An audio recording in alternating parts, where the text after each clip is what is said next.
We know Good Morning Kuwait always has its own special guests, and for today we have a really special guest from Egypt, the ambassador of Egypt to the state of Kuwait, and we know we have that bilateral relationship like more than 100 years with that motherly and sisterly actually country, Egypt, like more than 100 years. And now with my colleague Abdulaziz Darwish, he gonna interview with our guest Osama Shaltout.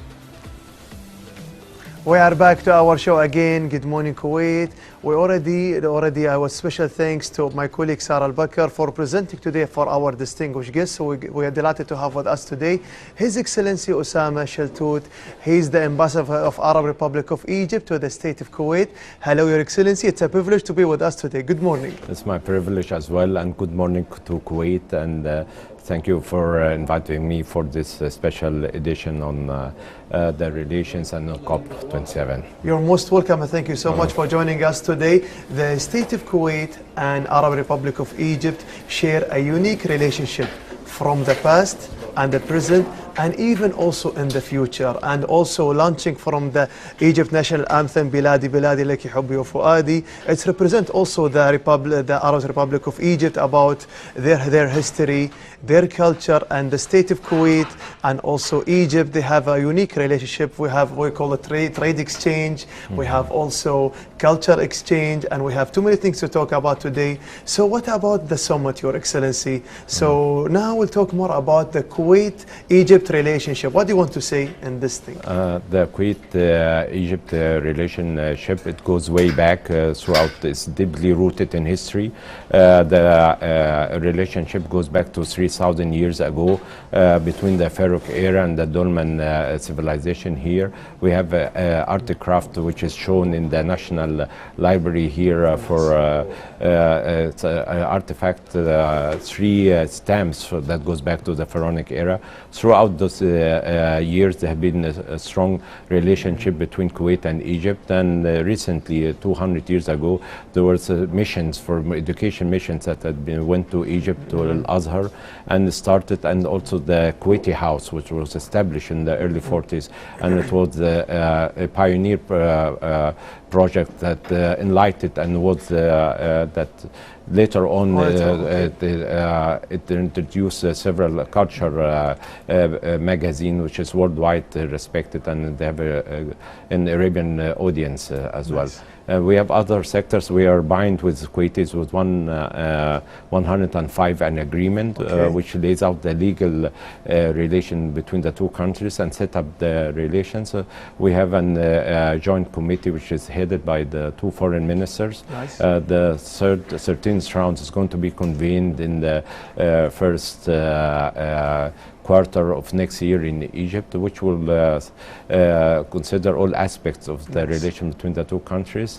We witnessed this year the visit of His Excellency Fattah el-Sisi on the 22nd of February to Kuwait, where he congratulated the Kuwaiti people on the Liberation Day and the National Day of Kuwait as well. Nice. It was followed up by the Parliament Speaker, and then we have the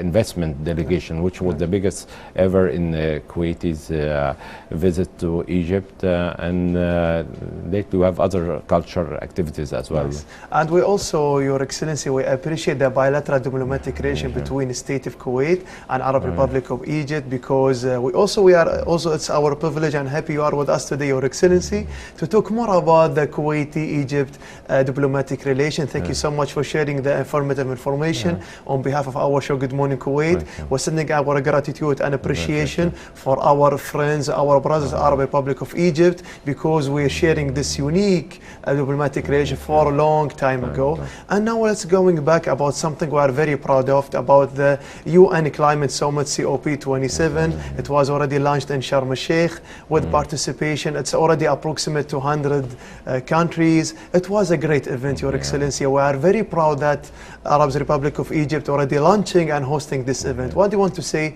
for this event? First of all, this is the largest event that have been held on the COP27. As you know, this is the 27th round of the global issue, climate issue and environment. And we were happy we hosted 110 president and head of states in this summit, plus 34 or almost 44,000 participants from all over the world and stakeholders. And so this event is it really marks something important. The new importance, of course, of climate change and also the implementation. This is the headline of the COP27 is implementation, moving from action to implementations. Okay, so you mentioned something also. We can see also some glimpse about what's happening also for the COP27 with participation more approximately. We can see also on the big screen like a participation approximately 200 countries, the leaders, the presidents, the emirs, the kings already participating in also the summit in Sharm el-Sheikh one. We are very proud that also Arab Republic of Egypt already hosting this kind of summit. And we already mentioned, Your Excellency, about the climate change. What is the importance for it? Already affects the global warming, right? What do you want to say in this kind of topic? The climate change revolves around mankind. The mankind is the first aim and is to preserve mankind through the planet. So it's our own issue. Yeah, it's a very crucial issue for the mankind to preserve the world. So it starts with the man, then the community, then the country. So it's a global issue that need to be tackled. All the people are stakeholders in this event. We have the governments, we have the social, we have the business community, we have the NGOs. So all of them, youth, children, parents, all of them are stakeholders in this. So the importance of COP27, the vision of Egypt, there was 4 pillars regarding the vision of Egypt in this. Which are what, Your Excellency? The mitigation is to preserve and to reach what below 2%, at least 1.5 Celsius, and to be the goal of all the countries to work towards to reach the 1.5%. Then we have the adaptations, how we can move forward this using new technology, and then of course we have the finance. We need the finance for the adaptation for the countries, and then later on it's a collaboration event. It's as I said, all of us are part of this solution for the climate change. Nice. And this is about the points of discussion for the UN, what you already discussed in COP27. So this is about the topics you're already saying, and this summit already like extended like more than 30,000 participation per week for this summit. So what about the significance of this summit in your point of view, Your Excellency? And you are already representing Arab Republic of Egypt. What do you want to say? The importance of the summit, as I said, that we're moving from action to implementation. So implementation, so the summit headline is to implement what has been pledged through Glasgow COP26 and the Paris agreement. So it's our aim with the collective work and also with negotiation with the stakeholders all over the world to reach a solution and to implement what has been pledged. From the finance side, we need $5.6 trillion by 2030. So to reach that goal, we need at least $100 billion that was pledged through Glasgow. So we need to see that pledge from the countries who pledged to finance the less developed countries for adaptation and new technology, innovative, and also to reach the zero carbon neutral carbon and zero emissions. Nice. So the topic you already mentioned, Your Excellency, all the result you're saying, we have our working group preparing a report about the summit. So let's watch it together. So dear viewers, our working group preparing a report about the summit. Let's watch it together. Then we'll continue our conversation with His Excellency, the Ambassador of Arab Republic of Egypt to the State of Kuwait. Stay tuned. Your Excellency, we already see a glimpse about the report of the summit. We are very proud, like Arab Republic of Egypt, our friends, our brothers, hosting the biggest summit for the climate change. How does it feel, Your Excellency? Well, I'm really proud that Egypt hosted this global event. We have the presidency for 1 year. It was a long pass. For the last year, the president designated His Excellency Sameh Shukri, then later elected as president of COP27. We had a long year of negotiation between regional and multilateral negotiations throughout the year, and there were different conferences that was being held. All the outcomes of these conferences was reflected on the agenda. Plus, of course, we are representing Africa as well. So the voice of Africa has been said in the conference. The conference was divided into two major events. One is event was done by the head of states. There were 6 round tables after the opening where they discussed related issues, food security, water security, sustainable and impact of the energy, also the impact of climate change on the communities, so and just transit. So there were 6 round tables for head of states. Then there were plus there is in addition to 11 thematic days covering all the aspects of this. For the first time, we introduced the loss and damages on the agenda, which is very crucial for the developing countries, and how to counter and see the impact of the climate change through the losses and damages, and how to finance those losses and damages. And this is how, because we are proud of the Arab Republic of Egypt about what they are doing for the sake, for the climate change, and representing also Africa continent. So it's like something amazing. So now let's talk more about the state of Kuwait. The extensive of already participation of the state of Kuwait in the summit with the president of His Highness the Crown Prince Sheikh Mish'al Al-Ahmed Al-Jaber Al-Sabah, and also all the delegation. And because we show what the importance of the COP27, we talk also about, we call it the carbon neutrality. So what do you want to say for this extensive participation? Kuwaiti was represented on the highest level by His Excellency His Highness the Crown Prince Sheikh Mish'al Al-Sabah, and who was accompanied by a high delegation of officials, Deputy Prime Minister and Minister of Petroleum, plus the Minister of Foreign Affairs, and this and other high officials regarding the environments and the NGOs, and His Highness, he attended 2 summits.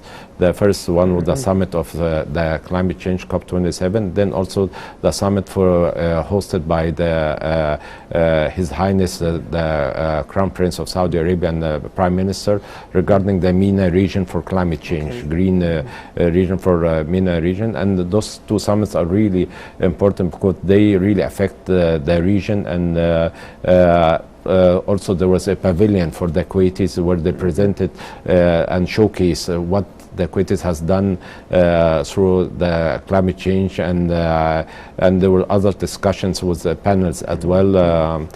So there was an engagement from the Kuwaitis, active engagement on all round tables as well as the thematic days. Nice. And also we thank Kuwait for their commitment to reach neutral by 2050 neutral carbonization and zero emission by 2060. Nice. And we appreciate the relationships between the state of Kuwait and also Arab Republic of Egypt. We share the same culture, the same knowledge, the same history. We're also proud of what you already accomplished. Now let's talk about another topic. Heading from the COP27 and also in your country, it will be holding an exhibition, we call it for Kuwait exhibition in Egypt, participation of artists, we're sharing the culture, and 19th of December. It will be a huge event, and also strengthening also the bond between the 2 countries. What do you want to say in this wonderful exhibition occasion?